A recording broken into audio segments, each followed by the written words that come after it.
आज की कहानी का शीर्षक है सास और बहू। कभी कभी हमारी जिंदगी में समस्याओं का समाधान निकालने के लिए आपसी समझदारी और समर्पण की आवश्यकता होती है। यह कहानी एक सास और बहू की, जिन्होंने अपने आप को एक दूसरे के लिए समझा और अपनी समस्याओं का समाधान निकाला।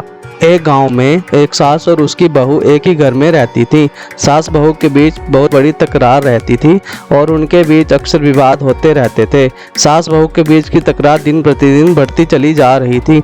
एक दिन गांव के मुख्य सरपंच ने यह समस्या सुलझाने के लिए एक समाधान प्रस्तुत किया। सरपंच ने कहा, तुम दोनों एक सप्ताह के लिए अपने घर के भीतर बंद होकर रहो और एक दूसरे की जरूरतों को पूरा करने का प्रयास करो। सास बहू ने तय किया कि वे इस समय का उपयोग समझदारी से करेंगी। पहले कुछ दिन तो तकरार और बढ़ गई, लेकिन फिर उन्होंने एक दूसरे की ज़रूरतों को समझना शुरू किया। बीते सप्ताह के बाद सास बहू गांव के सरपंच के पास गई और उन्होंने बताया कि उनके बीच का संबंध अब ठीक था।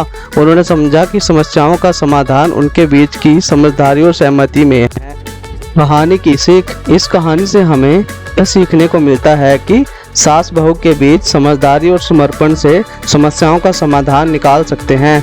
हमें एक दूसरे की ज़रूरतों को समझने का प्रयास करना चाहिए और अपने संबंधों को सहमति से बनाना चाहिए। दोस्तों, कहानी अच्छी लगी तो लाइक करें और इस तरह की और कहानियाँ सुनने के लिए फन स्टोरी चैनल को सब्सक्राइब करें।